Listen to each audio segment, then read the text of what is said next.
صباح و دنباش بینرین هجا خوشحالین ده بویر دیده مهم پفشا بوین رز دارن بویر و هفته تایبت به مسئله پسند کردن بودجه عراق و هیام که پارلمانی و دنابر حکومت عراق دا کفتیه و حتی نهاشی چند جارکان جوین پارلمانت عراق جبر تمام نبونا نصاب قانونی لسر مسئله بودجه هاتنه پاشه خستن ده هفته بوری داجی یا جیبیجن دوی هفته داجی پارلمانت عراق نشیا بودجه به خطط ناف برنامه کار خدا بلکی نچار بی ده روزا دوشنبه رابوری دا جناف کار قابین تداره داکو نصاب قانونی تمام ببتن داکو کرد و متحدون آماده جوینا پارلمانی ببن جبو شروع کردن مسئله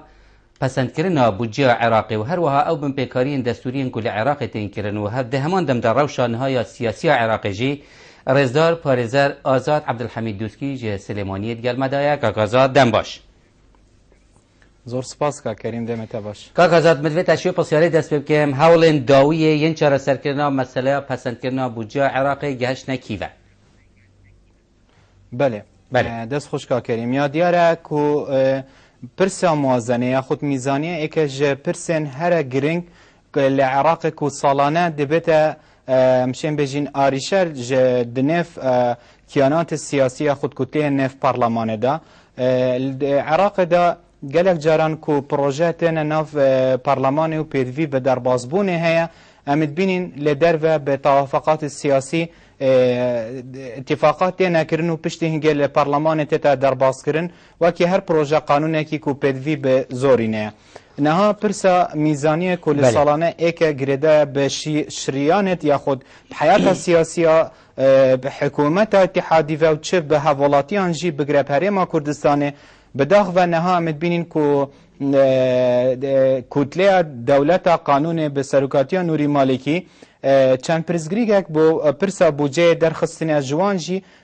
هر دو آماجه بو یکی کر کو داخازیان کردان ایک جه هر آستانگین در باز کردن بودجه لدیف بوچونن وان کو اسنا بینم چه آستانگی هبه او آستانگیت هین لدیف دستور اگر التزام بیتا کرن از بینم کو اگر بنا بینی آستانگی هبتن پابون تا پسند کردن بو چی اتفاق سرنهاتی کردن بله یا دیاره که حکومت هریما کردستان داخواست کریه پرسا شاندنا نفتا هریما کردستان لرکاوی چنده به که هریما کردستان رابط به فرای کردن نفتا خوب بودر و به تنسیق دگل حکومت اتحادی و حکومت هریما داخواست کریه که نوینر هبت لوی مؤسسه که رابط به فروتنا نفتا هریما کردستانه بس اول ناف موازنه یا خود رجنویسا پروژه قانون موازنه داخواست کرین که هریما کردستان ملزمه به شاندن 400,000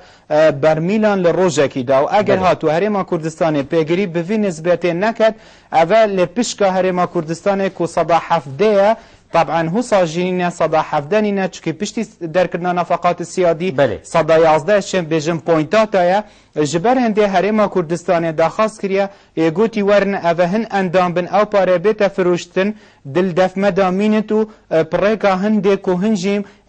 دنفبرا مودا تنسيقها بتن بس يا ديارا كو حكومتا اتحادي دخازت او پريكا شركات سوموفا برابط بفروتنا نفتا هرما كردستان ياخد او ایرادات جه انجام فروتنا نفتتین بو هرما کردستان پیدوی بشتر سر ایرادات حکومت اتحادی و هرما کردستان جی لجنباش نینه کو اف پاره بچد بو حکومت اتحادی امد بینین همین روزه بتایبه جی و کو جبال کتلان و ریمالکی و دولت القانون گفن هنده هرشن هنده دکر کو افرونه بصوبانا بد اف بوجه یاخد گلک جرام بینین لهنده اوقات داوکی ورقات السیاسی لدیجی هرما کردستان از بجم اگر بله هرما کردستان جی عین دیسا مسئله ناتنا نفته یا هرم دیسا وکی ورقه کی سیاسی یان زخته برانبری نوری مالکی هم بجن حکومت عراق یا نوینی بکارتینتن که واتا حقیوان جی هماتش برا وکی زخته یعنی ورقه فشار بکار بینم برانبری حکومت بله کا کریم اف بسیار جی خوده اگر ام بره خوب دینا کو پرسا یا خود رخصتنا دستور راست تنظيمه یا خود جزء که هر گرینگه سیاست یا خود نظام سیاسی حیات سیاسی لعراق دکت بس هنده ماده دستوریت هین کو تنظیم ایرادات یا خود به تایبه جی نفطه کری و هاتیه به حسکرین 2005 که اف دستوره هاتیه دانان هر جماده 111 کود بجت نفط و غاز اوه ملک همی خلکی و پیدویه وک هف بسر همی هولاتیان لعراق بیت دابش کرن یه هر گرینگ یه هر مهمتر اوه که ماده 112 وی دمه هاتیه به حسکرین بجتن او حقولت نفطه کوی دمه دا دستور هاتیه پسند کرن و او حقولت نفطه هبون بجتن حکومت اتحادی درابط به اداره کردن وان زوین پترولیه نفطه وی دمه دا هبون باشه الماده کادی جدا اف ماده کوفگاوی بو نزاع بيجت مثلا اگر تو اف نفطه کوفگاوی هرما کردستان هاتیه درکرن پشتی دانانا دستوریه يعني النص جداي هاي المادة 115 بجتن اگر هاتو المادة 115 دستور العراق بجت اگر جبلي او صلاحيات كوبو حكومة اتحادي المادة 110 ده هاتيا بحث كرن كو خوج حفت خالان ياخد نح خالان بتر دبينه لسرويهن دي كو اغا صلاحيات حكومة بله نح خالان كو صلاحيات حكومة اتحادينا باشا صلاحيات حكومة اتحادينا حكومة هرما كردستان يجي دقال هندي داك وافزافين باترول اللي ويدا ميداهابونا بلا الدبندا صلاة تابت بس افا بنصفي هاتي المادة 115 اتبجتن اگر هاتو هر تشتاكات ياخد هر صراعك هر تشتاكو الناف وان نه خالد مادة 110 دا نهاتيا بحث كرن يعني حصر سلطات حكومة اتحادينا بو افا صلاحيات حكومة اتحادي دا جبر هندي وكامل بيجي بيدفينا كبتشنيا دا بله شدت بسيارة جرينج أو بتن يعني رغما واهردو مادة دستورية آماجة بكري بس حتى چند حقي حكومة هرما كردستان يكو نفت هرما كردستان بفروشتن بيكو حكومة بغداد آقادار بد كواتا بس راجي صبادي واجه بله كتلة هفمانية كردستان وكي نها من آقادارم الجلوان هندي يقولي من دسبيك جي آماجة بهندي كري قلتي ورن أمدر نفط هرما كردستان كو او ادعا هندي كان نفط هرما كردستان بالنهر خاكي هرزارتر لبازار جهانيتي تفروشتن نخير حكومة هرما كردستان قلتي حكومة اتحادي ازد بالسعر نفط عراقي كردلتشا والبصرة والجهد دي تفروشتن وهنجي الاندام بن دقال مداج كيب دستوري وجيه صايهاتي بالتنسيق تترببرن بس حكومة اتحادي دفيتن او اراده كو يخرج انجام فروشنا نفط هرما كردستان بيختصر دخل حكومة اتحادي حكومة هرما كردستان جي داخاص دكت كو افنا باريفي نفطي لدفما بتن لدفما دابت بشتي تصديق كردنا بوجي بشتي تصديق كردنا بوجي ودر كردنا نفقات السيادي ام آمدينا وي بريباري بين سر حكومة اتحادي بس بمرجكي صباح حفده بما بينت بكامل امد بين صالانه او صباح حفده مين كوهاتيه تخصيص كرن بو حكومته بو اقليم كردستان چونكي الماده 121 جي ماده الدستور العراقي وفقره سيجي بيجتن بيد فيا ايرادات العراقي باوايك وكهف ولديف نسبه دانشتوان البيت دابش كرن بس او النهايه هي لحكومة العراق ديار حكومة هرما كردستان لجانب كيجدا حقا كو افي ورقه بكار بينتن چونكي نابتن مثلا تو سروك وزيري همي غافان بغافكي كو ازرابن برينا بوجا اگر مساله بو حكومة هرما كردستان بشتي 2005 حتى بغافشنيكا غازنده هنده بكتن كو صاد 17 بوجا عراق بدرسينا گات هرما كردستان تو نابيني بابتكي كيفنا يعني بتني بدرس كردن بشكل نابره هرم بغداد چونكي وكي امد زانين اف بابته هنه هرش 2030 ورا وحتى وگاوي او بوجاكوتي دينادن بو عراق ايرادات السياسي چت بجنه سيادي تن راكرن يعني وتا مصروفات السيادي تن راكرن شنيكا بقيا كوتمينتن وكمال ديسان وكبين فرتوفيل ديت قانوني جي حكومه العراق كت شنيكا هفده صدي يادي بو هرمتت كويتا غوتي صدي بوين يعني 10 بوين تشتكي يعني صدي نسكي صدي يازداد بتن نكو صدي هفده بوچي حكومه هرمي اشتيفان همي صاله شنيكا هشيار بيه بله يا دياركا كريم استراتيجيا وزارت جدرن سروشتين هرما كردستان امزانين كو او بوريا نفطي والبروباغاندين هالبجاردنان جي مديد كو او بوريا نفتانها برف تركيا وهاتيا جريدان اوا هرما كردستان لديف مخرجكي درد چو چكي اگر تنافتها بتنو و اود لاني ابوري جيدا اگر تنافتها بتن لي اگر جهتك نبت بشاندنا وی جهه کو بازار یاخود بجنه او جهتی کو بيت فروشتن یاخود الناحيه جغرافي و هرم كردستان امزانين هف سنور دگل ترکیه و دگل ایران دا براستی از بینم کو اف خطوه گلک مهمه چونکی اگر براور کن دگل وی دمه دا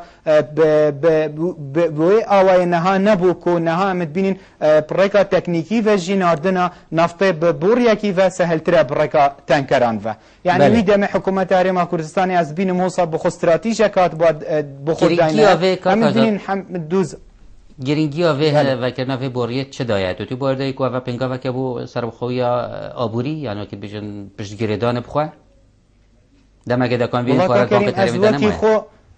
بله که کریم از خود بینم وکی جانب اگر حکومت هرم کردستان جی حسا بینتن از حسا لیک ودم اگر وکی ورقه که ضخذ بد اگر هاتو اف حکومت اتحادی نوری مالکی و اجبری ویجی و التزام به دستوری و نکم بلا ورقه کی بکار بینن ورا ام دستوری و هاتیه دانان سیستمک فدرالیه اگر تو پیگیری به دقت دستوری نکی کو بحث پاروکرنا دهات سروشتی دکت من رکاکادی هی کو اشم دهات خوب بدز بخم و حقك سروشتيه هفولاتيانه يعني از بینم براستی اگر وکی ورقه که دستوری اگر هاتو کتلین سیاسی پیگیری به دستوری نکن چون اگر همی عالی پیگیری به دستوری به نتیجه چه مشکلی نایت رودن بله بس تو نبینی هرم جی پیگیری به دستوری ناکت نکو حکومت عراق تنه پیگیری پناکت مثلا بون منات ماده 112 دا کاغذات ماده 112 فقرات دوید بیجتن مثلا حکومت ناوینی حکومت هرمی یا محافظات برهمهنرت پارزگاه برهمهنرت نفته دی پیگ و سیاست استراتژی یا بو پرپیدان بوار نفته دارجه گلو حکومت ناوینی و گاوه هاش سیاست نفته یا هرم کردستانی هیا یا پیگ و دارشتیه كاكري من بريانا ماجا بيكر كو هف بيمانيا كردستان لفي بروجا راشنيفيسا بروجا بوجيدا ماجا بهندي كري كو هن اندامك جوا مراقبة لسر فروشتنا دهاتا نفطي كو تشتا درفا يا هرم كردستاني بس مطالبة حكومة هرم كردستان الفيردا تشيا كود بجتن بيدفي اف نفطا بيتا فروتنو او باري او صدا حفدية بكاملي بجهت دست هرم كردستاني چونكي امد بينيم سالانه نفقات السيادي تينا زيدا كرن اندام برلمانيا خود او نوينرن خلقن هرم كردستان لبخدا باش دزانن چه بتوايا كتلين سياسي و سالانه بدرجات و بپوينتات اتاكمتر بكورتي او هرم کردستان راست اگر حکومت فدرالی پیگر نبود تأکید به چکیم معادله قانونی او کنگی دستور دیت جبجه کرن کو پیدویا تفعالی تدا التزام پیوت کن اول تب آماجه برزت آماجه پنده وکر کو اگر پیگیری نکرد بد بنافته باشه مثلا ماده دیجی هین کو هرم کردستان نزاع قال حکومت اتحادیین نسبه پرسا پیشمرگی نسبه ماده 140 اول جی همی برسید ایک وکی حلقه کی بگردانه ایک لدیف ایک و اگر هاتو چکه اوه مصیره وکی چاو بیجی چاره نویسازه بو هرم کردستانه بله کاکا زاده بحثی پیشمرگی کرد باشه الگوری دستور عراق مالکی بیشتن اگر پیشمرگه بشک بتش وزارت نفقوی و تا بشک بتش یعنی وزارت دفاع یا بروانی عراق آمادن او مصرفات پیشمرگی بدن بس اگر پیشمرگهش در وی چارچه وزارت بروانی عراق بتن او نادن که واتاوان هیجت خوی قانونی وهی تو نبینی؟ بله جان او بسیاره جی زور جوانه بس که کریم بسیاره اکویر خود طرف کتن یعنی اگر مدید برید ساله کی باز بیجم يعني او حكومة اتحاد يكوب نصف مادة 7 الدستور العراقي فقرة ايك دو بحث هندت كت كوبيرفيا اف سوبايا بو باراستنا هفولاتيان بد نك بو هندت تو به خلق تبصر بكي امد بين النهاجي ورا فيجا فيجي سحكا رابورت اعلامي اف سوبايا عراقي كراب بالروج اغاب شرع كيفا قالك جرانجي خلقت باشا تو دتشوا اي بيشمرغي باخيا بن دا صلاته كيانك سيادي ياخذ الديف دستوري عراقي سرك وزير رئيس اركان السوبايا باشا تشوا يعني سوباي هنا الدف مناطق كو متنازعا ديف ماده صدوتشل كو نافچين درفين هريما كردستانيا باش تشوا من ثقه بي هيكو اس هيزن خو ياخذ بخمه من دا صلاطه كيانك سياسي و ياخذ مثلا نبينا سيقيتنا برا هردو يا دكا كاسات بالتاكيد بعد شكي انا مثلا كرت ثقه بيفانينا انها امد بيني عرب السنجي يعني قالك جاران سوباي كريا حسن بو قوات كردنا خو ياخذ ضمان خو فابجي تشتكى مخالفه دستوريه بتايبجي من قوتي افكيان سياسي كو بناف دولة قانونا از بيجم ناش نيزيك وناش ديرفا قالك باج دقن دستوريا عراقيتنا قيشتيا چونکی پدویا لدیف دستور عراقي هفولاتين عراقي واك هفبن دير جه شعارات الطائفي ودير حالات اجتماعي واقتصادي وعرقي امد بينين او نهات دار ردن ولبقرا سايت فيسبوك جدا يعني باشكرايا اف سوبايا كي هاتيا چا بيجين مثلا الدفاع آلية كي سياسي كد ناچه بتن چكي او مخالف دستوريه بله بس که آزاد هکرم بیت برای خوابید ماده 111 دستور عراقی فقرات دوید بیجتن حکومت اتحادی یعنی وشکارت حکومت اتحادیه بیجن یا حکومت بغداد یا ناوینیه بیجتن اود سیاست امن و آسایش دارجت و هر وها دی جیبجی کتن ادگلوی که جی درست کردن هزین چکدار و داها یعنی دیار کردن داهات وان و هر واسه بیجن پاراستنا سنورین دولت عراقی و بروانی کردن شوان سنوره كواتا اگر گروه بنده بتون تو نابینی پتیویا پیشمرگه سر وزارت بروانی عراق بد كاكري يعني المصروفات توابدت بله اگر حكومت مالكي براستي يعني اگر بيقربت بدستوري اسنا بينم هريما كردستان كو غريدا بسيستم فيدرالي و مانع بت اف چندك كو هفمانيا كردستان داخاز دك كو بيدويا اف بودجه خود پیشمرگه بیت صرف کردن موچه وان جبال حکومت اتحادی و موچه وان بیت وکاف کردن وکی گل ارتش عراقه بس باقی ماجي اماجه بکر راسته دستوری هي گلک نص دستورينا مثلا واضح بس اسنا بينم كل عراق بشتي بتاي بجي و بشتي نمانا امريكا العراق عراق او دولته بتن كو اگر چك تدا دستي دا بتو تقانكت چونكي خطوره هي از بينم العراق بدفيا بتاي بجي و بناحية سربازي و گلک غلطه بفي اوائنها ببالافرن اف 16 بتانكن گلک گران چونكي امد بينين هر نفسيتا تا كان العراق و لناوراستو باشوره و لوي ارتشه دا كو بري هبوه هر حزا لهمبر چكو هند دابوه بس ديتنا من اوه كو بيدفي حكومة فيدرالي عراقي كو عراق كفت سر سكيا ديمقراسية برف ما في مروفان برف رزقرتن جد دستورية بچت براسي اسهميقا واجد بيجم نعم حزناكين كو عراق دولتك كامل سيادة خونا بتن بس اوه نهار رودت و بشتي چونا امريكا و دمي هبونا امريكا جيل عراقي چه التزام توصى بهندي و نكرينا كو كسك ثقة بهندي و بكتن اف سلاحة اف چكا لدمكي دا نيتا بكارانين لدجي قلي خودا ازد بينم بيدفيا عراق براستي و مثلا برسا نفطيا خو تصرف كرن لبوجه خو بيدفيا چوا كسك 18 سال نخلاص كريا و قيمكي وصيكي دبودانن بيدفيا نك كاري امريكا ببو ياخد نتوين اجرتي امد بينين افچك زور اف بوجه زور عراقي كا صدا 85 باشا بوجه لنافراست و باشوره ورا رابورت اعلامي ببين خلكي هي لسر قورستان دنفت يعني خلكي هي خدان خزانه مساله امنيه ريجرت وريدك خاصه مثلا لو انا بوري امني ريجربت الويكي كو حكومه عراق بونمونه بشت البرجركي وكي فلوجه وكي بي تي في بروجه خدمات گزاري انجام بتت دم كده فلوجه بونمونه ميدان شرعيه تنبني ريجربت كا كريم بله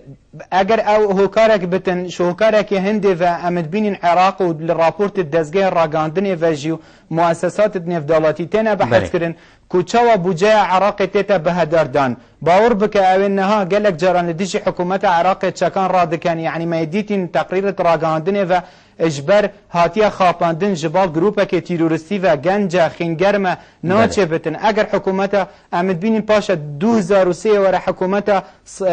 رجم بعثها هرفی نمایه اوه چند اوه 12-13 سالک چوا تو نشه مثلا استراتیژی که بخودانی اگر من کنترل امنی لوی دفره کر پیوی اس زراهنده بکن پشتی هنگه جالی اقتصادی و چونکی بوجه که باش منه های از پیش بخم اف گروپن چکدار به تایبه جی رابوینه بخاپاندنا گنجن وان دفران چونکی نه به ایشن او گروپ تیروریستی و گلک جارانجی خویا بونه کو دهاته که گلک باشه تین از نظام شکی و دولت دراسه و یا مال دولت هاریکاری ها بگن بس که تو نبینی اصلا مسئله تفاهمت نابرا بکات سرکیت عراق دبون من عرب شیعه و عرب سنی و کردادان نینه یعنی همی بجاوه گمانی برای خود دنیا کدو تو نبینی و هو کارک به تشویقی که مثلا بونمون حکومت مالکی جب نشیا به المنطقه سنیه و کی پتوی خدمت گذاری انجام بده یا نشیا به خدمت اقل کرد بله کا کریم بله مدید ل 2006 دا او تقین کردان از الهند دا تاکیدم کو دستن درویت دا بون حس دکرن کو طوفه دوبارکی بخنه نف بکاتین عراق بتابجی حال دان کو النفر عرب و کردان جی و بترودان او بسیارتل جه خدا کا کریم کو امنها مدبینین غياب سركومار برئيس مام جلال قالك تأثير خويل كري للعراق نها عمق مشاكل تواني شو سرهند دا كو أبا مذهب الشيعية أبا مذهب السنية الويدا مدام دي دقل فان مشاكلان دقل في عمق ديني دا برئيس سركومار مام جلال شيا لسر كرسيه كي وان هفدو كوم بكات بس ازد بينم يعني من بريانا هاجي اماجه بيفدا بيدفيا حكومة فيدرالي وكي تشوا كسك 18 سال اهليتها وناقصة لازمه دبن وصايتها دولي دابت بتصرف كردن لبوجه اخو بتصرف كردن دامزراندنا مؤسسات الدستوري چونكي النها العراق دا روددت نا دستوره نا التزام كردنا بقانونه بتايبجي بيغريتي تاكرن بالين سياسي الين سياسي جي اوا کو خو قوی دکت سامان گشتی به هدر در جبوی هنده کو بمینت لسر سلطه دا و ما دا ششه هی باشه اگر تو یعنی اگر کتله کی سیاسی جی به اگر کرسیه که تا یا خود چند کرسیه تا کم بن بو پشتی هل بجاردنا دهات یعنی چه دبت تداول سلطه بکه ما دا شش دستور آماجه پنده دای پدویه تو سلطه تسلیم کی باوی کی سلمی نک وکو مدیت 2010 جی و بداغ و شو حجتك قرد بالدستورية نك مقصد من نبهندية كو از دفاع عالية السياسي بكام ياخد بس اوا قلق جارانجي تقبل خسارتي ناكن لازم كيانات السياسي فيري هندي بن بله اساس دا لاین سیاسیین عراق باوری بوی دروش مینینه کو چندین سالا خزبت بجین خبات جرا کریان بجین حوال ده کو خو ملت عراق پیشاد بکن او کو بجین ديمقراطي وبشكي وديمقراطية تداول السلطة كواتا كسي باري بتداول السلطة لينا يعني اوي شو سر كرسي باري بندينا بجيب هيلتن بكرسيه بله قالك جه خدا وما دا سي دستور عراق بجتن جدر هميدا صلاتان قلا لكن ابراهام لونكولن سروك بري امريكا وتارك قالك جاني بجت السلطة من الشعب للشعب ولخدمة الشعب كواتا دا صلاة لقلبها بو قلا وبو خزمتها قلية همي كسكوتيتن بله بخدمتها ملتها كسك وقت تيتا سرد صلاته او نوينرا وقت ان بحثي انجمني نوينران كي منا قلتي انجمني تعينان كسك بركا تعينات يدانان تو نوينري عندهم برلمان عراقي انتو سروك وزيري بسات زار دنگام بسات زار دنگن هفولاتيان باهاتي 4 سال مدخو وي 4 سال و بيد تو ضمان اخو الثقه مواطنا هفولاتيان بدز بخي وخدمتها خلكي بكي نكتب بركا مثلا كفاءتك و هاتيه سرد صلاته و بقرا او كتليجي كتشتنا في برلمانه چونكي السيستم السياسي العراق وهو بتايبجي سروك وزير كو قالك صلاحيات تين بترجي سروك مار للدستور العراقي او سروك وزير جي بريكا سيستم برلماني لناف برلمان العراقي تتهال بجاردن كواتا اسوسات بينم قالك جاران اف بروجا قانون كوتين ناف برلمان العراقي براستي قالك جاران مصلحه قالك كيانات السياسية هفدو قرتين على دمكي دا بس وقت عمد بينين بروجاكا دي تيتن بريا هنديكو من بحث كري او بتوافقات السياسي بنا بس لدمكي دا كو او بروجا قالك جرينجا وقردا بمصير خلكي بهافولاتيان و بهريما كردستان و جي بگرد چكي او دستوران جي نافذه بو هريما كردستان جي و دگرد نانچه بتو بچي ورقات توافقات السياسي بكار بيني عمد بينين توافقات السياسي كواتا بوشي توافقت مسألة بوجه ده هبت مادام نابتنم توافق سیاسی توافق کاربینی داکو بندن دستوری بینجی بجی کرن گلو بندکی دستوری هست بیشتن بودجا عراقی توافق بد پسند کرن نه کا کریم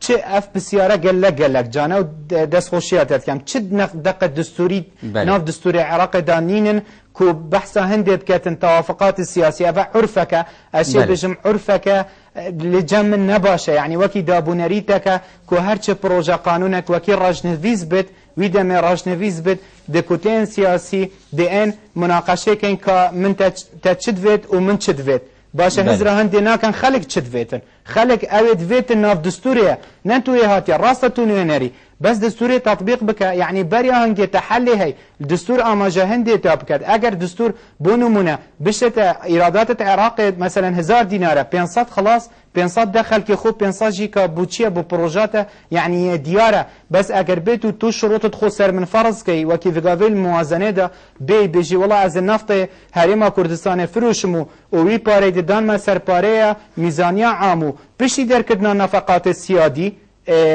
دي صدا ده او بوينتاك ومن بحث كري كمتره شنيكا ده حصاتا فريكم وهمين روجيجي قف اگر تو نكي از بوجاتا برم اگر تو صنابي يعني براستي از بينم اون كود رابن بدانانا شروط اعجازي ياخذ شروط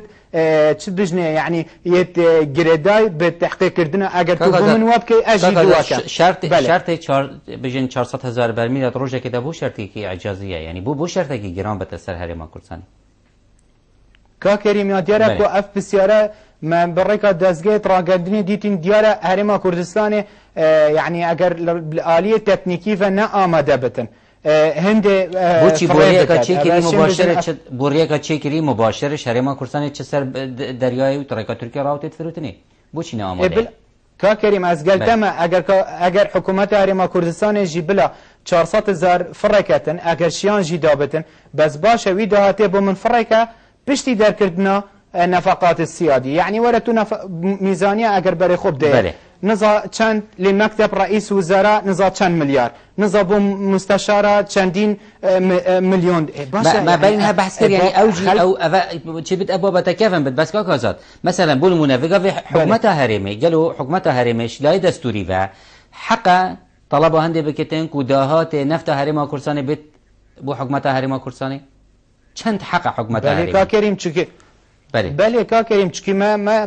ماده 110 بحث کرد و ماده 114 جی وقتی بحث صلاحیات حکومت اتحادیت کتو صلاحیات سلطه اقلیمی اخذ حکومت اقلیمی او نه خالق ما بحث کرین الدستور دهاتین اب حصر و يجرده بسلطات اتحادي و بجتن دق و هاتي ماده 112 دجتن حكومه اتحادي دي سرپرشتيار و حقوق نفط دكت كو وقت اف دستوري هاتي دانا باشا ما تشدبت كاكازات ما تشدبت المحافظه كي محافظه دي بوخا الجهه كبيره كي كولتو نفتي انت داري وفروشت كواتا حكومه العراق نشتن بو چونكي الدستوري دا يقولي حقولت كوفيغا في آماده اما تنابيني بك يعني تشكي نقانونيه يعني شرعي نكود الى الدستور هاته بتن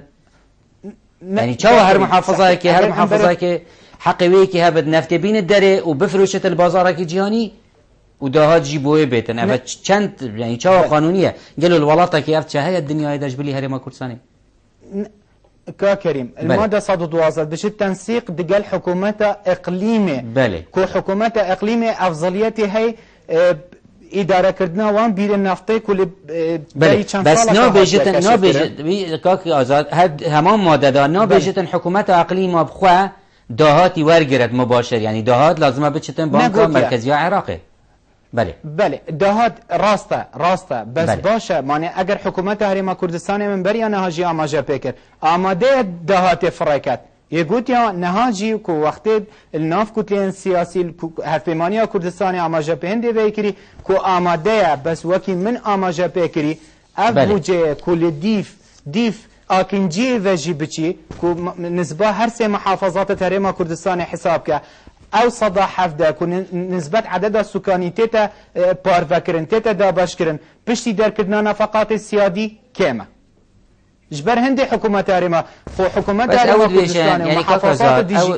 يعني حكومات اتحادية بيشتن نفوسها هر سي بارزگهن كوفي غافيد بيجن هرما كردستاني نفوسها و هر سي كات بتن 13.8 صادي يعني ناقه 14 صادي جي چوا 17 صادي بت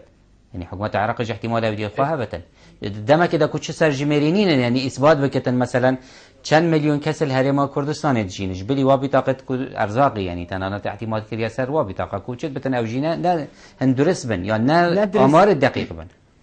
كواتام هر دو لاينا يعني بجين هر دو لاينت هرم وهولير وبغدا هر يكش آلی خواه بشیوه که شوا هم دستور بن پیکریه و هم هر یک بولای خواه راد کشد يعني نه؟ بله که کریم صلاة الدستوري فهاتيا جريدان كو حصر حكومة اتحادية والمادة 110 هاتيا بحث كرن صلاحيات حكومة اتحادية كو سرجمرية بكات باشا الدوزار چند ورا حكومة عراقي هاتيا بيكانين بوشي حتى فيغاوي سرجمرية نكريا كو داتايا الرسمي بقى هتا دستو وشيتن وكي ادلكي بكار بينت يعني او النفقات السيادية كو فيغاوي بو مشكلة البين كتلة هفمانية كردستان يا خواهن بجين آلية كردي و برلمان عراقي او كو برسا نفقات السيادية او نفقات السيادية كو تينا تخصص كرن بو هرسي سروكاتية قلق زورة و برسا ما بحث جيكري برسا هناردا كدنا نافطية اجل قال كاكريم خو نقوت يا دستور عراقي نقوت يا بس ويدا من وقت دستورات يا تصديق كرن اما جا هرما كردستان فناكريا اما جا بهندي ذكري كو هو صاوي جي وقت عملية سياسي هو صابو وبدستور حقي داي وبقانون فيجي حقي داي كو هندا اقاليم دي ما ماده که بجت السي بالنسبه ثلث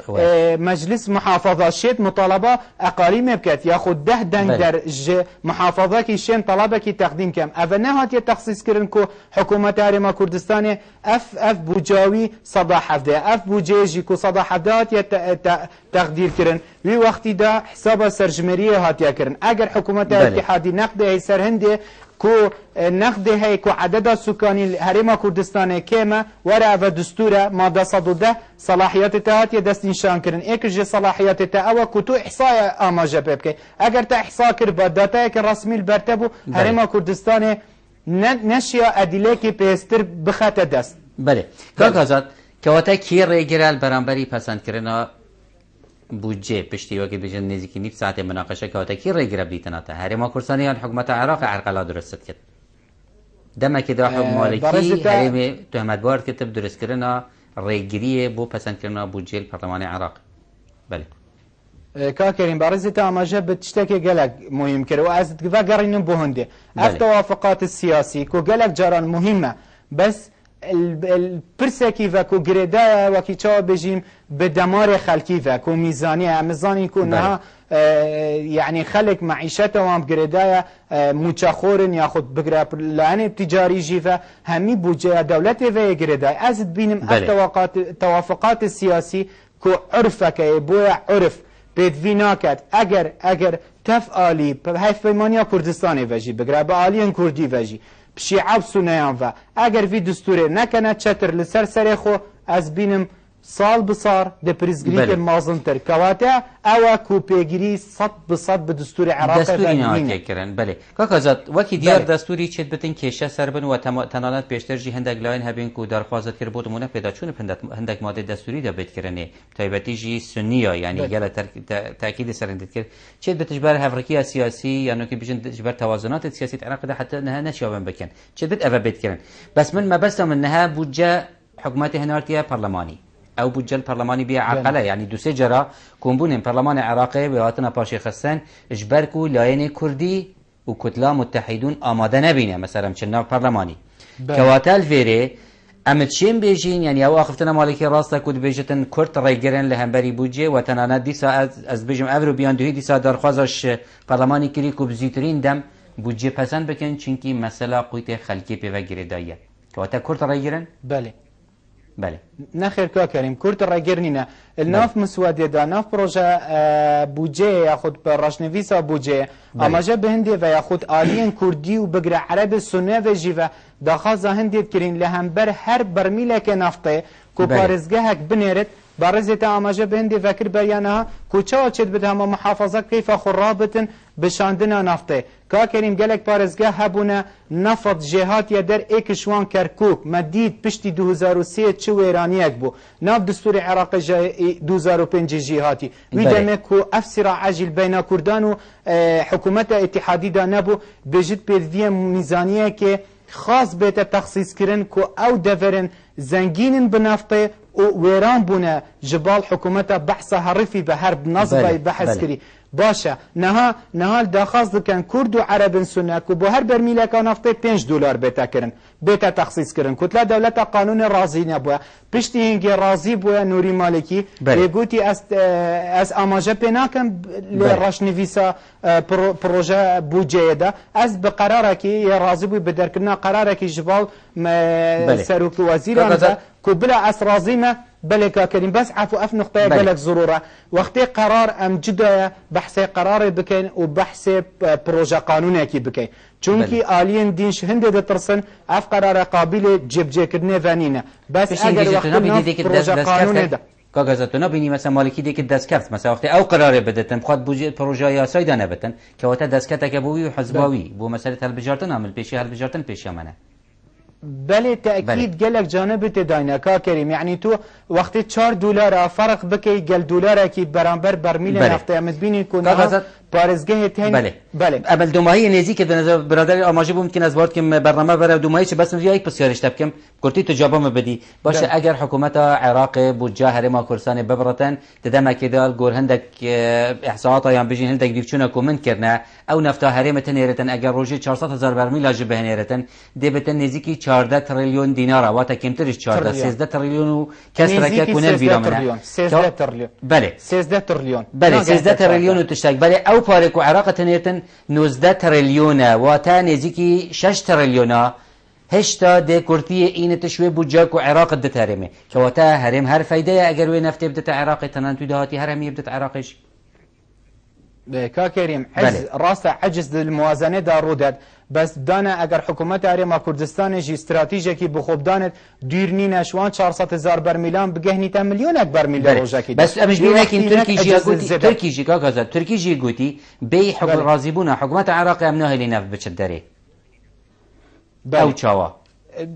كرتي ببورا كريم امن بين انها الدولة درفة وقت ود بجن بشتينجي تشتكي قالك جاني هاي بجن لكل حادث حديث اگر او برين بشتينجي او دمينيتن بو سركرداتية سياسية كرد كوشين مخرج كل تشل تركيا تشل ايران و نفطه هرما كردستان بجهنن از بينم اگر حكومة عراقي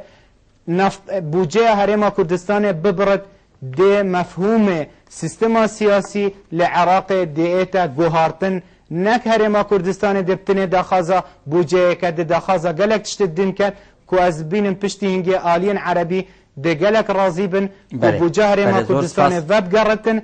بله چونك حقك مشروع خويا اگر پیگیری به دستور نکد بله زور سپاس بو برئیس پارزر آزاد عبدالحمید دوسکی کو مهوان بویرا و هفتیه بی سپاس بوده کاکازاد عرض دارم به وی وای ام گشتین دویا برنامه خوی و هفتیه حتی پیشنبی دهاتی و بویر دی همیلا که بیازدان مازن سپرین و هیوی داریم بودجه جبت پسند کرن و معاج جیبین و دم آمینت خوش